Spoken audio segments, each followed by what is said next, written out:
Assalamualaikum warahmatullahi wabarakatuh. Waalaikumsalam warahmatullahi wabarakatuh. Selamat pagi semuanya. Pagi, Bu. Bagaimana kabar kalian hari ini? Baik, Bu. Syukurlah kalau begitu. Sebelumnya, Ibu ingin kalian mengecek satu persatu laci di bawah meja kalian apakah terdapat sampah. Kalau iya, silakan buang dulu ke tempat sampah yang ada di luar kelas.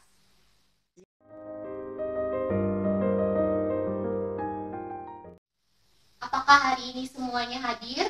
Hadir, Bu. Baiklah, kalau begitu Ibu akan melanjutkan untuk mengecek kehadiran kalian satu persatu. Abdal Zikri, Hadir, Bu. Cila, Hadir, Bu. Dewi. Hadir, Bu. Baiklah, Ibu senang sekali karena pada hari ini kalian ternyata memang benar hadir semua. Sekarang, Ibu minta salah satu dari kalian untuk memimpin doa kita pada pagi hari ini. Silakan yang ingin memimpin ke depan.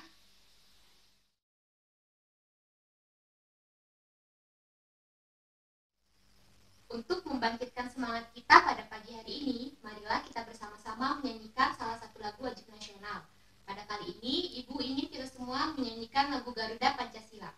Silakan satu orang lagi maju untuk memimpin nyanyian kita pagi hari ini.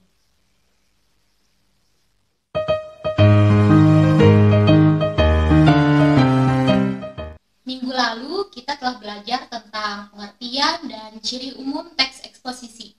Ibu ingin bertanya, apakah di antara kalian masih ada yang ingat apa itu pengertian teks eksposisi? Ada, Bu. Ya, Dewi, coba jelaskan apa itu pengertian teks eksposisi. Yang lain, dengarkan penjelasan dari teman kalian ya. Iya, Bu. Seingat saya, Bu, teks eksposisi itu adalah teks yang berisi informasi dan pengetahuan. Teksnya biasanya singkat dan padat. Baik, yang dikatakan oleh teman kalian Dewi itu penjelasannya sudah benar. Jadi, teks eksposisi itu adalah teks yang berisi informasi ataupun pengetahuan yang berasal dari pendapat dari sang penulis teks dengan alasan-alasan yang logis. Nah, pada pertemuan kali ini, kita akan melanjutkan pembahasan mengenai teks eksposisi. Pembahasan kali ini akan berdasarkan kompetensi dasar. Bisa dilihat semuanya pada PowerPoint. Jadi, kompetensi dasar kita pada hari ini adalah memahami struktur dan kaidah teks eksposisi, baik melalui lisan maupun tulisan. Selanjutnya, indikator pembelajaran kita pada hari ini yaitu yang pertama, menunjukkan struktur dari teks eksposisi yang dibaca. Kemudian, indikator yang kedua, menunjukkan kaidah kebahasaan dari teks eksposisi yang dibaca. Adapun tujuan pembelajaran kita pada hari ini yaitu yang pertama, untuk menunjukkan struktur teks eksposisi yang dibaca, dan yang kedua, untuk menunjukkan kaidah kebahasaan pada teks eksposisi yang dibaca. Selanjutnya, manfaat pembelajaran kita pada hari ini yaitu yang pertama, peserta didik dapat menunjukkan struktur dari teks eksposisi yang dibaca. Kemudian yang kedua, peserta didik dapat menunjukkan kaidah kebahasaan pada teks eksposisi yang dibaca. Sekarang, Ibu mau kalian duduk sesuai dengan anggota kelompok belajar kalian masing-masing. Silakan semuanya berkumpul dengan anggota kelompoknya. Semuanya apakah sudah berkumpul dengan anggota kelompoknya masing-masing? Sudah, Bu. Baiklah, sekarang Ibu akan membagikan salah satu teks eksposisi untuk kalian baca bersama-sama dengan anggota kelompok.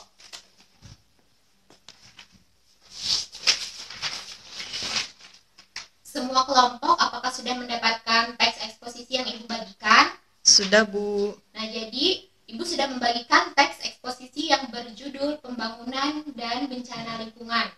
Ibu mau masing-masing kelompok, semua anggotanya membaca dengan cermat teks tersebut, dan kemudian coba pahami struktur dan kaidah kebahasaan apa saja yang terdapat dalam teks eksposisi itu.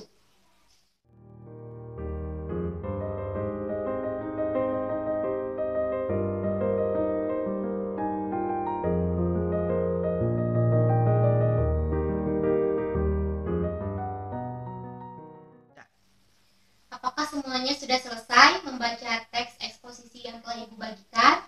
Sudah, Bu. Bagus sekali. Nah, jadi dari teks eksposisi yang Ibu bagikan tersebut, itu terdapat strukturnya dan kaidah kebahasaannya. Ibu ingin bertanya, apakah dari kalian semua ada yang sudah dapat menunjukkan apa saja struktur dari teks eksposisi itu? Silakan mengacungkan tangannya. Saya, Bu. Ya, silakan. Cila. Menurut saya, Bu, salah satu struktur teks eksposisi itu adalah argumentasi atau pendapat dari penulis. Ya, bagus sekali Cila, terima kasih. Jadi semuanya apa yang telah dikatakan Cila tadi itu benar, bahwa di dalam teks eksposisi itu terdapat argumentasi atau pendapat dari penulis. Selain argumentasi itu, juga ada struktur lain yang ada di dalam teks eksposisi. Coba yang bisa menyebutkan struktur lain dari teks eksposisi, silakan mengacungkan tangannya. Saya, Bu. Ya, silakan Yeni. Menurut saya ada struktur penegasan, Bu. Ya, jadi sekali lagi apa yang dikatakan oleh teman kalian Yeni tadi itu benar, bahwa dalam salah satu struktur teks eksposisi itu ada penegasan. Sekarang Ibu penasaran, kalian rata-rata bisa menjawab pertanyaan yang Ibu ajukan. Tadi malam kalian sudah belajar ya? Sudah, Bu. Wah, Ibu tidak menyangka kalian rajin-rajin sekali. Jadi, berdasarkan apa yang telah disebutkan oleh teman kalian Cila dan Yeni tadi, kita sudah menemukan dua struktur teks eksposisi. Yaitu yang pertama yang disebutkan oleh Cila itu ada argumentasi, dan yang disebutkan oleh Yeni itu ada penegasan. Nah, semuanya bisa lihat ke PowerPoint bahwa struktur teks eksposisi itu ada 3, ya. Yang pertama itu ada tesis atau pernyataan pendapat, yang kedua yaitu ada argumentasi, dan yang ketiga itu ada penegasan ulang. Nah, jadi sekarang Ibu akan menjelaskan struktur teks eksposisi ini. Yang pertama itu ada tesis atau pernyataan pendapat. Nah, jadi tesis atau pernyataan pendapat ini adalah bagian pembuka dalam teks eksposisi. Bagian pembuka ini biasanya terdapat pendapat yang disampaikan oleh penulis tentang permasalahan yang diangkat dalam teks eksposisi tersebut. Baiklah, kita lanjutkan ke struktur yang kedua, yaitu ada argumentasi. Nah, argumentasi ini adalah unsur penjelas untuk mendukung tesis atau pendapat yang telah dikemukakan oleh penulis pada bagian pembukaan teks eksposisi. Jadi argumentasi ini biasanya itu berisi tentang alasan-alasan logis atau bisa juga fakta-fakta dan bahkan pendapat dari beberapa ahli. Kenapa harus berisi hal-hal tersebut? Itu karena supaya dapat mendukung pendapat yang telah dikemukakan penulis pada bagian tesis dalam sebuah teks eksposisi. Kemudian lanjut pada struktur yang ketiga, yaitu ada penegasan ulang. Penegasan ulang di sini sendiri itu terdiri dari beberapa penegasan-penegasan yang berfungsi untuk menegaskan pendapat awal yang disampaikan oleh penulis dalam teks eksposisi. Dan juga selain penegasan-penegasan pendapat tersebut, juga berisi tentang saran untuk menghadapi masalah-masalah yang diangkat dalam sebuah teks eksposisi. Sekarang Ibu punya satu pertanyaan lagi. Nah, tadi kan kita sudah membahas tentang struktur teks eksposisinya. Selanjutnya, ada yang tahu apa saja kaidah kebahasaan yang terdapat dalam teks eksposisi? Setelah Ibu memperhatikan kalian, sepertinya belum ada yang tahu tentang apa saja kaidah kebahasaan yang terdapat dalam teks eksposisi ya? Iya, Bu. Baik, kalau begitu semuanya bisa memperhatikan lagi PowerPoint yang telah Ibu tayangkan. Nah, jadi di situ ada kaidah kebahasaan teks eksposisi. Nah, ada 4, yaitu yang pertama ada banyak ditemukan istilah. Jadi istilah ini adalah istilah-istilah yang berhubungan dengan permasalahan yang diangkat oleh penulis ke dalam sebuah teks eksposisi. Sekarang semuanya bisa memperhatikan teks eksposisi yang sudah Ibu bagikan ya. Ibu akan menyebutkan salah satu contoh istilahnya. Di situ ada kalimat kerusakan alam yang terjadi karena jumlah populasi yang besar. satu istilahnya, yaitu adalah populasi. Jadi populasi itu adalah salah satu contoh bentuk istilah dalam teks eksposisi. Selanjutnya, kaidah kebahasaan yang kedua yaitu banyak menggunakan kata sifat. Semuanya pasti sudah tahu apa saja itu bentuk kata sifat, kan? Iya, Bu. Terima kasih, bagus sekali. Kemudian yang ketiga, ditemukan afiksasi. Nah, jadi afiksasi ini adalah pengimbuhan. Bisa kalian perhatikan lagi pada teks eksposisi yang telah dibagikan. Para ahli menyimpulkan bahwa masalah tersebut disebabkan oleh praktik pembangunan berkelanjutan. Itu adalah salah satu kalimat yang Ibu bacakan dari teks eksposisi ya. Nah, jadi di situ terdapat kata pembangunan. Kata pembangunan ini adalah kata yang sudah mengalami afiksasi atau mengalami pengimbuhan. Dasar kata dari kata pembangunan itu yaitu bangun. Setelah diafiksasi, katanya berubah menjadi pembangunan, yaitu ada afiksasi awalan, pengimbuhan berupa awalan yaitu pem, dan juga akhiran yaitu an. Kemudian ada kaidah kebahasaan yang keempat, yaitu banyak ditemukan kalimat verbal. Nah, kalimat verbal ini adalah kalimat yang berpredikat verba atau kata kerja. Semuanya sudah tahu kan apa itu kata kerja? Sudah, Bu. Jadi, Ibu akan menyebutkan salah satu contoh kalimat verbal ya. Kalimatnya adalah, bumi saat ini sedang menghadapi berbagai masalah lingkungan yang serius. Nah, jadi itu merupakan kalimat verbal yang berpredikat verba atau kata kerja. Kata kerja yang terdapat dalam kalimat yang Ibu bacakan tadi yaitu adalah menghadapi. Jadi seperti itu. Semuanya sudah mengerti? Sudah, Bu. Itu tadi kaidah kebahasaan yang terdapat dalam teks eksposisi. Tadi kita sudah sama-sama membahas tentang struktur dan kaidah kebahasaan dalam teks eksposisi. Sekarang, apakah ada yang ingin bertanya tentang struktur atau kaidah kebahasaan dalam teks eksposisi? Ada, Bu. Ya, silahkan Penny bisa bertanya. Ibu, saya kurang paham tentang struktur teks eksposisi bagian argumentasi, Bu. Oke, pertanyaannya bagus sekali ya. Terima kasih Penny telah bertanya. Jadi tadi kita sudah membahas tentang argumentasi. Ibu ulangi lagi, argumentasi itu adalah unsur penjelas untuk mendukung pendapat yang telah dikemukakan oleh penulis pada bagian tesis atau pembuka dalam sebuah teks eksposisi. Nah, tadi kita sudah mendengar kalau argumentasi dalam teks eksposisi itu bisa berupa alasan-alasan yang logis, fakta-fakta, atau bisa juga pendapat para ahli. Coba semuanya bisa perhatikan teks eksposisi yang sudah Ibu bagikan. Salah satu contoh dari argumentasi yang terdapat dalam teks eksposisi yang Ibu bagikan akan Ibu baca ya. Di situ ada kalimat bahwa pada tahun 2005 sampai dengan 2006 tercatat telah terjadi 330 bencana banjir, 69 bencana tanah longsor, 7 bencana letusan gunung berapi, 241 gempa bumi, dan 13 bencana tsunami. Apa yang telah Ibu bacakan tadi itu adalah argumentasi berupa data hasil temuan dan fakta-fakta.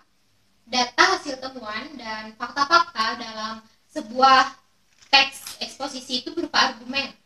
Jadi, data hasil temuan, fakta-fakta itu berupa kenyataan atau sesuatu yang benar-benar telah terjadi. Jadi, bagaimana Penny dan yang lainnya? Apakah sudah mengerti tentang argumentasi yang merupakan salah satu struktur dalam teks eksposisi? Sudah, Bu. Syukurlah kalau begitu. Apakah ada lagi yang ingin bertanya selain Penny tentang struktur dalam teks eksposisi dan kaidah teks eksposisi? Tidak ada, Bu. Baiklah kalau begitu. Ibu anggap semuanya sudah paham ya? Iya, Bu. Selanjutnya, karena semuanya sudah paham, Ibu akan memberikan kalian tugas berkelompok. Tugasnya adalah dari teks eksposisi yang sudah Ibu bagikan tadi, kalian semua dalam satu kelompok bekerja sama untuk menunjukkan struktur dan kaidah ingin kalian membuat daftar. Daftarnya itu berisi tentang struktur teks eksposisi, yaitu tadi ada tesis, argumentasi, dan penegasan ulang. Kemudian juga membuat daftar yang kedua yaitu tentang kaidah kebahasaan dalam teks eksposisi. Daftarnya itu berisi tentang kaidah teks eksposisi berupa istilah-istilah, kata sifat, afiksasi, dan juga kata verbal yang terdapat dalam teks eksposisi yang telah Ibu sediakan. Ibu akan memberikan kalian waktu untuk mengerjakan tugas. Ibu harap kalian bisa mengerjakannya semaksimal mungkin dan bekerja sama dalam pengerjaan tugas tersebut. Setelah selesai nanti, Ibu akan meminta kalian untuk mempresentasikan hasil kerja kelompok kalian. Baiklah, apakah semua kelompok sudah selesai mengerjakan kerja kelompoknya? Sudah, Bu. Kalau sudah semua, sekarang saatnya untuk presentasi. Kelompok mana yang ingin mempresentasikan hasil kerja kelompoknya? Silakan. Kami, Bu. Ya, silakan. Perkenalkan, saya Ayu, perwakilan dari kelompok 1. Kami akan mempresentasikan hasil kerja kelompok berkaitan dengan struktur teks eksposisi. 1. Tesis.